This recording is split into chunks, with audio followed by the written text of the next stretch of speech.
Da da da! What's my good cheer? Welcome, everybody. Let's give YouTube a couple of minutes. Get those notifications out. In the meantime, if you've never popped into one of my lives before, hi, I'm Cindy. I explore the inside and the outside. Tonight's smile on my face as I'm coming in late, right? But I have not been on my laptop or my computer very much all day today. And I came in today and I had about a gazillion notifications to X out. So that's what I did. No excuses. But I was 2 minutes late. Actually, I have no idea. All I know is I'm supposed to come in before the end of my day before it turns into the next day, and I was 2 minutes late today. My apologies, really my apologies. It is not my intent. But I find my life so interesting, so curious, and sometimes it's hard for me to pull myself away. As much as I love being here, as much as I love showing up, there are other things that I love. Like I just crawled out of the bathtub, the most luxurious, lay on my back, water up to my neck, and it just took every speck of tired, every little speck of whatever heaviness was in my life. And there usually isn't too much going on. Seriously, good or bad, it's just kind of there, just kind of, some people might call it balanced. I call it a little bit boring sometimes. I usually quite often prefer to swing in that busy, busy, busy. It's where I thrive. It's where, I'm really paying attention because, you know, in that sense of not wanting to feel foolish in the moment, right?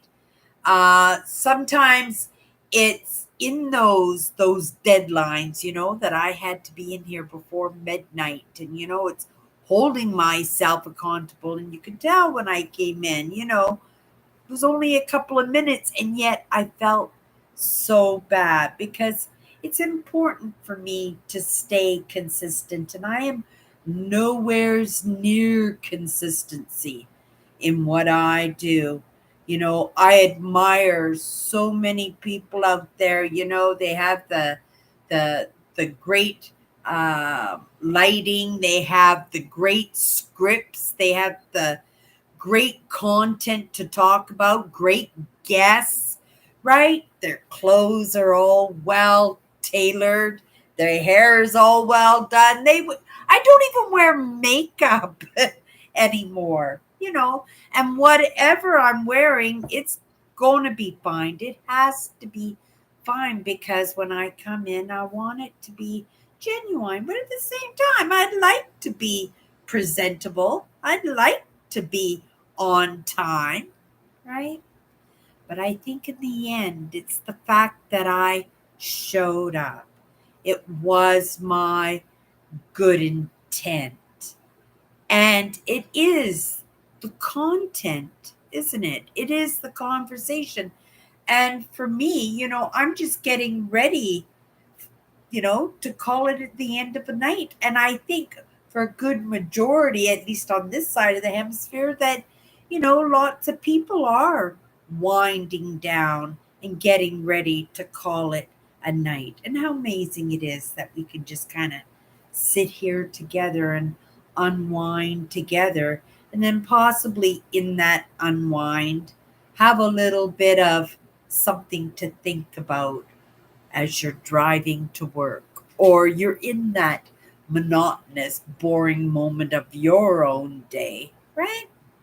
And there are lots of it. They say that over 75% of our day, they say it's actually quite higher, but I'm being lenient. 75% of our day is just totally wasted, whether it's staring out into space or it's working on something that isn't pertinent, not just in the moment, but just not pertinent, period. But we're just filling up that space because we're bored. There's nothing better to do, right? And that's not true, right? It's just we're procrastinating in what we should do. My sisters, for the most part of my adult life, they have ridden me a little bit, because they are my sisters, they are my family, and each one of us contributes into the family a little bit differently. I have one sister who's was a millionaire, but she divorced, and that cost a little bit. But she took care of the family financially when those issues popped up and stuff, right?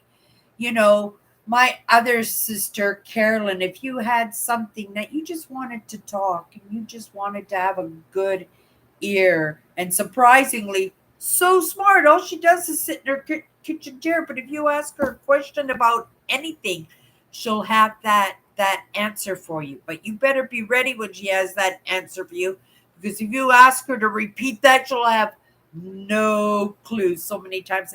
Just one time, give me a minute. I want to write that down. And write what down? Right?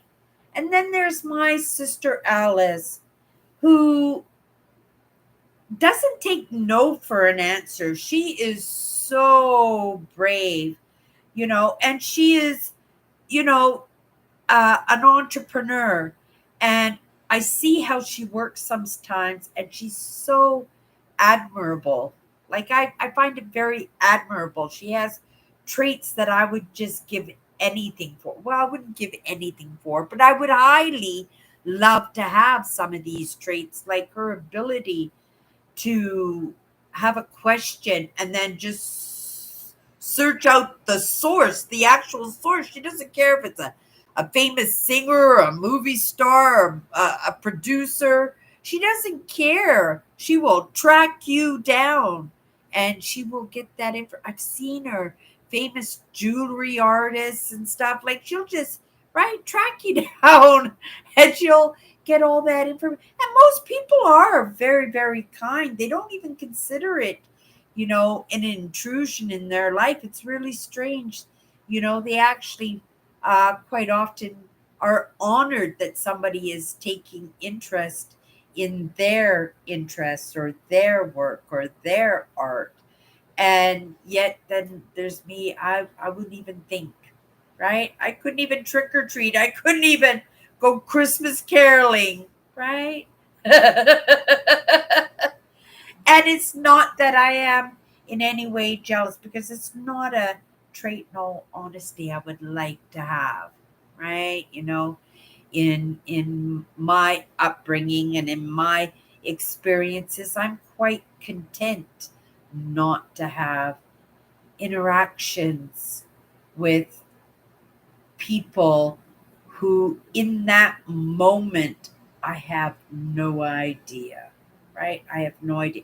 It's like going for a job interview, within 60 seconds of you opening up that door and seeing that person behind the desk, if that's how they're taking the interview, they've already made their decision about you. And yet we have to go through that routine. We have to go through that spiel. We have to go through that official stuff. But I'm on the other side of that door and I have no idea about the character behind the door. I don't know their likes, their dislikes. I don't know what they're looking for in an employee, right? I don't know how casual I can be or how formal I have to be. And we should all be a little bit, right? At least presentable, acceptable, and courteous when it comes to our job interviews, right? But there is some sense of casualness that you can bring to the table, because most employers really do want to see the honest, genuine person that they're about to consider for a position. So, no matter what, it's best to come to the table in wherever state, whatever state that you are in, physically, emotionally, or mentally, right? But again, lots of us, we need that job and we'll put on those airs, right? I'm somebody who appreciates a good employee. I always try to be that employee that, I would want to have, right? And I have been privileged to supervise and manage and, right? And to have that courtesy of having people follow direction, or to trust an idea that I have, or have a better way. Or when I say we got to pick up the speed, and they do that, and they do it out of love and appreciation and trust from that instruction that's coming at them, right? So, I can appreciate as an employee how to present myself in something that I don't know, but I don't want to. I don't like it. It's very uncomfortable for me. And if we're going to get close to anxiety, right? I'm not that person on the norm, but if you wanted to push me to the edge, that would be it. Job interviews for me were probably one of the scariest things ever. Oh my goodness, my lips would get twitches, my eyelids would twitch because I put myself in such an anxiety state.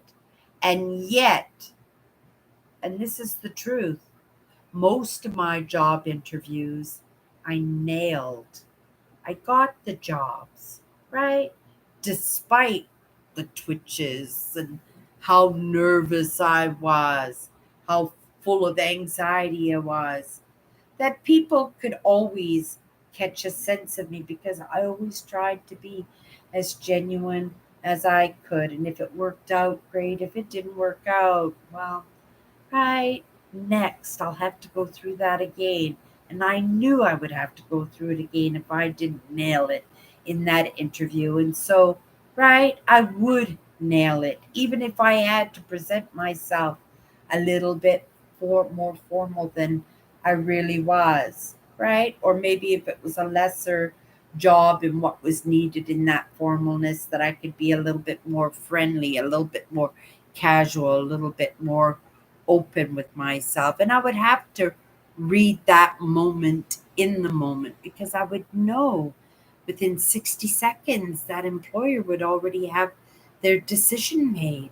So as soon as I walked in the door, it's like when I come into my lives, da da da da, right? And I would have it as best put together as I could feel out that moment in the situation. That's the thing, right? As empaths and as highly sensitives, we want as much information as we can possibly gather before we make a decision, before we knock on that door for that interview, right? That we want to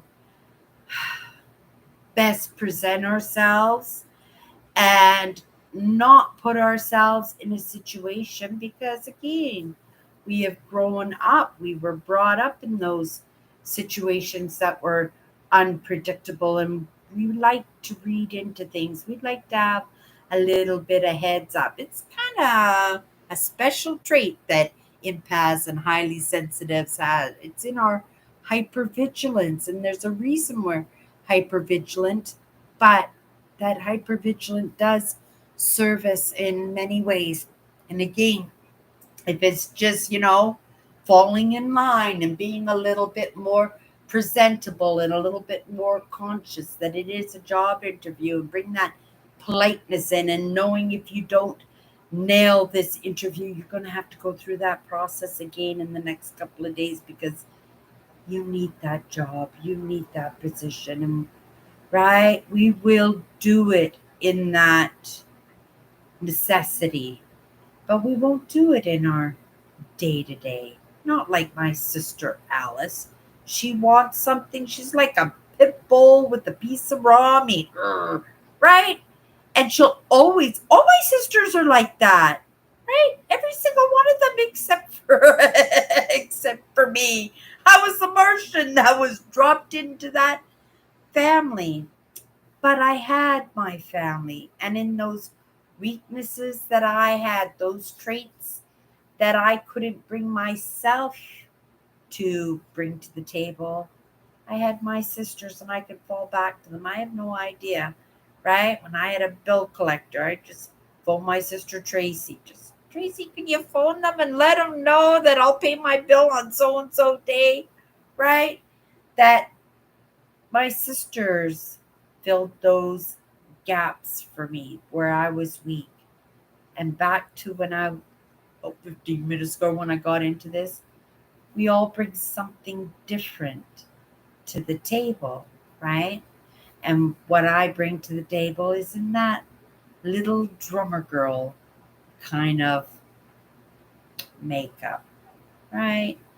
Not having that high paying job. In fact, would prefer my free time than a great big high paycheck, right? And it's not because I don't like working. It's in sometimes in being that highly sensitive and not knowing in that moment who's going to come across your path. That sometimes we like the comfy. And, for you, it might be the couch and the remote control. Maybe it'll be video games. You know, for me, I like to work on resolving some of these issues that I know that I have. And sometimes it's not even resolving the issues, just because sometimes it's just in the recognition of those issues, recognizing where we got it wrong or where we kind of misstepped, or, just accepting for the fact that, right, it's going to be hard, but you need that job. You're going to do what you have to do. You're going to knock on that door. And if it's Mr. Grouchy behind that desk, you're going to put on the biggest smile and be so courteous. And by the end of that interview, he's smiling and looking forward to you coming to work on Monday morning.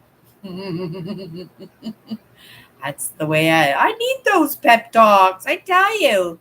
Yes, job interviews, super scary, super scary. And yet, for my sister Alice, or my sister Tracy, or my sister Carolyn, like, oh my goodness, when I can't even do returns at the store. I was just thinking I had to return my camping stove because it was missing its bag of accessory parts to it.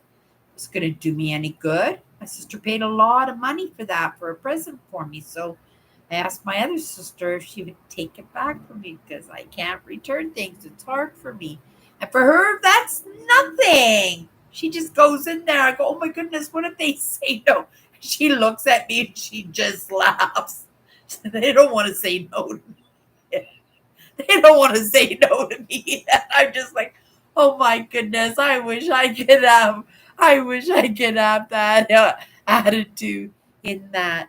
But that's a gift, that I can laugh at myself, that I could be entertaining enough and in my own limitations that my sister can feel good about themselves too, because they're having a good little laugh about something so silly, right? It's so silly to them. To me, it's something big, but it makes it so that something that I recognize in them that they really struggle with. And I could, right? I could, oh my goodness, that's nothing. Are you kidding me? That again? Why don't you just, and I could be doing that.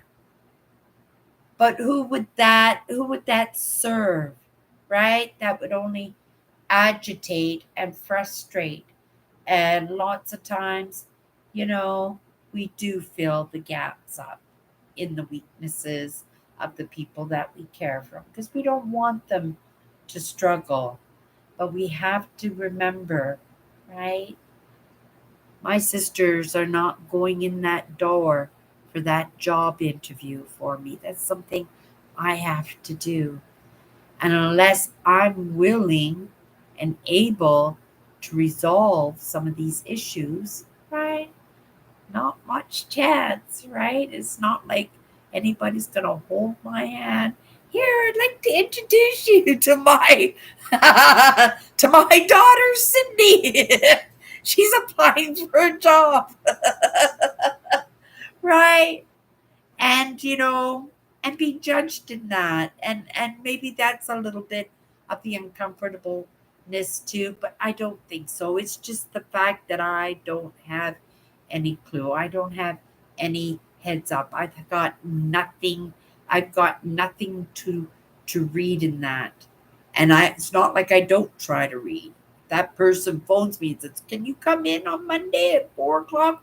Oh yeah, I'm reading tones of voice, how they pronounce their pronunciation, and I'll look at values where the please and the thank yous, and right, and I'll look at the speed because I'll know if they're a busy person or if I've caught them in a casual, comfortable time. Like, and it could be like a 2 minute conversation. And, if that's all I got to read into, it's better than going in blind. And I have to say, I'm not going in blind. By the time I've gone and knocked on that door or entered into that store or restaurant or bar or whatever the position is, I have already worked myself up in a frenzy. My lips are already twitching. I'm sitting there looking like I've got serious problems. And if it's a customer service position, they're probably sitting there thinking, "Oh my goodness, are they going to serve my customers?" Be all twitchy and stuff, right? But isn't it amazing that I can laugh at myself? There was a time that I couldn't laugh at myself. They were truly limitations for me. They were things that caused me fear, caused me anxiety, caused me to feel bad about myself and to second guess myself, right? So, in this moment when I don't have a job over my head, in this moment, I'm not even thinking about a job in my head, and I will postpone that as long as I can. I sure would be happy to say early retirement. Just in a job, still doing the things that I love doing, love reselling. But that money's got to be flowing into the pot every single day if I'm going to be a reseller. Okay, you guys. Don't know where that came from because I had another topic of discussion, something I wanted to talk about for, I think about a month now. I have a little list of topics inside my head. But when I come in, I just always seem to, oh darn, go off in another direction. I just spilled my coffee. I always seem to go off in another direction, and then the topic just gets put off for another day. But I always think, oh, that'll be a good one. Let's do this one tonight. I've been wanting to do it for a while. But it's getting late now, so what we'll do is we'll just grab a card, couple of minutes, first perspective, just for a couple of minutes. First thing that comes to my mind, and we'll just go into it for a couple of minutes. Call it an end of our night. I had a good laugh at myself, and that's the truth. Sometimes we really beat ourselves up, and lots of times we can beat ourselves up and go, "Well, why can't you?" Because everybody's saying, "Well, that's silly. Why can't you do that? Why can't you go ask them for a refund, or why can't you go trick or treating?" And right, and you can feel bad because truly, right, you do have a hard time with that, and truly, they think it's a silly thing.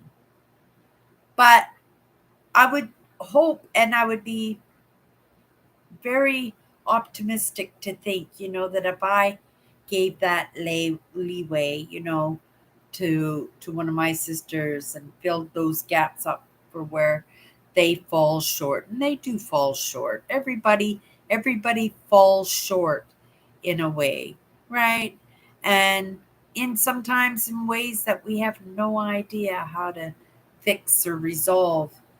But isn't it amazing if we have friends or family that could help by maybe not just filling that gap for you and just still leaving you weak, still making it so that you can't, do refunds and you can't go Christmas caroling and you can't go trick or treating. I'm a little bit old for that, but it just as an example because these were serious issues for me as a little kid, man. I loved candy, right?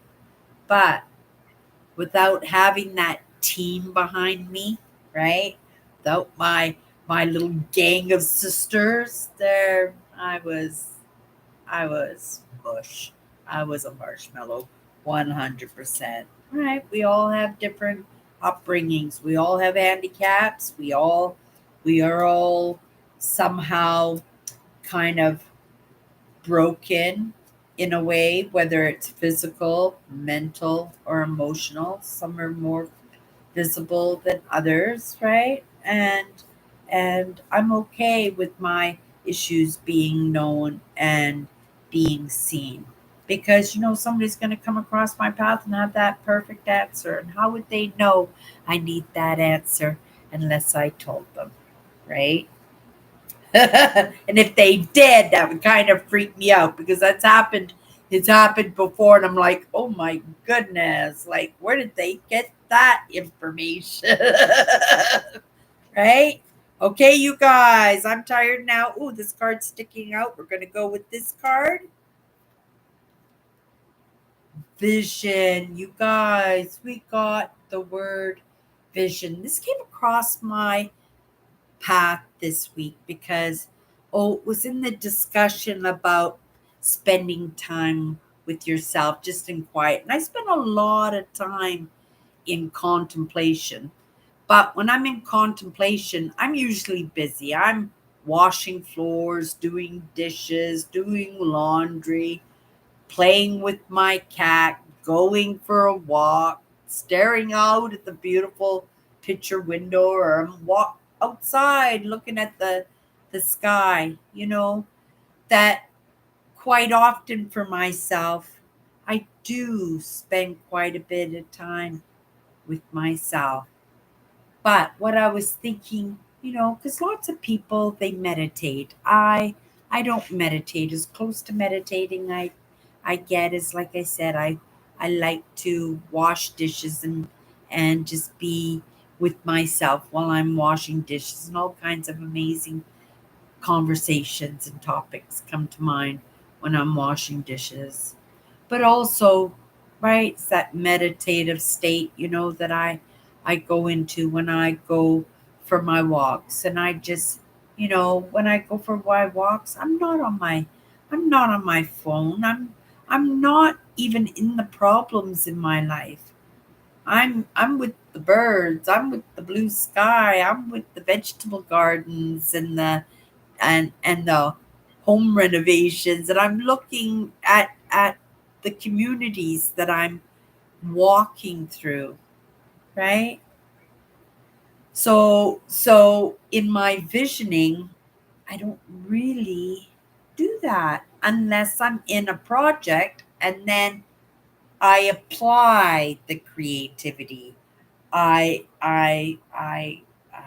call up the visions, but it's in the moment that I need it, and not in that meditative state where, it could be coming to me, right? So I was actually thinking this day, oh my goodness.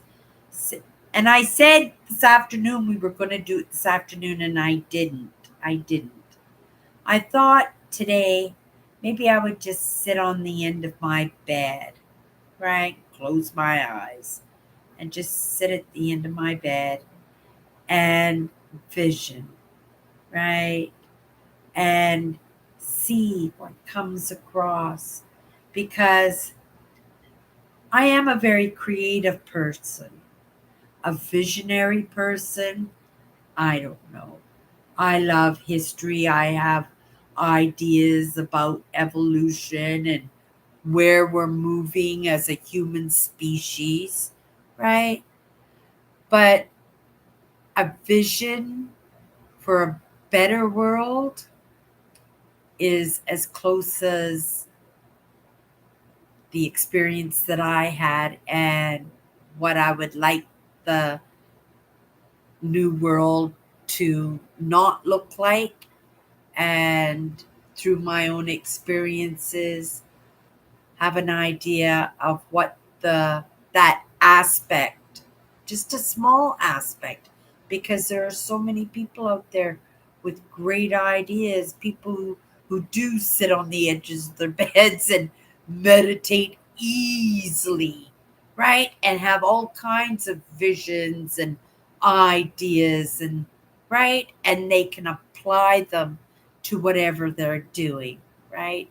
In a professional, colorful, creative, on point, insightful way.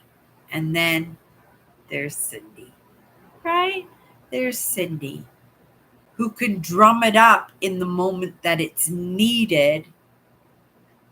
But if it's not needed, I'm just too busy looking at the birds and looking at the sky and hanging out with myself as I'm washing dishes. And whether that's a good thing or a bad thing or insignificant either way, I don't know, right? Because that's not a topic that really has come across my path, except, like I said, in the past couple of days when this actual word has been kind of popping in. And it was kind of in that goal setting. What would I really like for myself? And I'm right. And they say vision. And I'm just like, okay. I'm thinking, yeah, I'd love this, but how does this happen without this happening? And if I want this, then I've got to be right doing this, or this has to be accomplished, and then it just doesn't uh, uh, manifest as a vision. It manifests as a goal because I'm working it, right? Because I'm working it. I'm not waiting for it to come to me. I'm not waiting for to be struck by a vision, an understanding, right? Because those happen just on their own, and I can munch on down those, and we're off and running, right? But it's not something that I purposely set out to track down. And why don't we commit, right? Cindy's going to give it a shot, right? In the next 7 days, at least 3 of those days, we're going to try it, right? Different versions of it. Maybe I'll try just sitting on the edge of the bed and closing my eyes. Maybe I'll go outside and sit on a bench and do the same thing. Maybe I'll actually do a meditation, right? It's not like I haven't tried to do them. They just, right? They just, to me, just seem like, right? And no disrespect to the meditation. It just seems like a waste of time. It's just not the way I work, right? Then again, how much effort have I put into it? Not very much, but maybe that's the plan. I just committed, didn't I? What did I write here for vision? Vision is a potential that has not yet been realized. It just hasn't been realized yet, right? I just have not been struck by that vision. Okay, you guys, that's it for me tonight. If you guys are just getting home, put your feet up. I hope you had an amazing day. Hope it wasn't too hard. Maybe tomorrow's a day off. Maybe it's just an easier day because you got on top of it. You got on top of it today. But if you're on your way to work, right?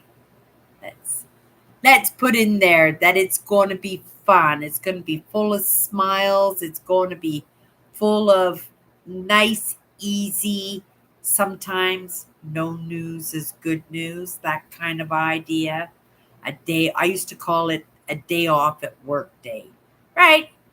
It's you're still doing the work, but you're not doing the regular grind routine that you're doing, and it's something different. And when you pop in something different into your life, it just almost feels like a little holiday, doesn't it? Okay, you guys, that's my good cheer. I'll see you tomorrow.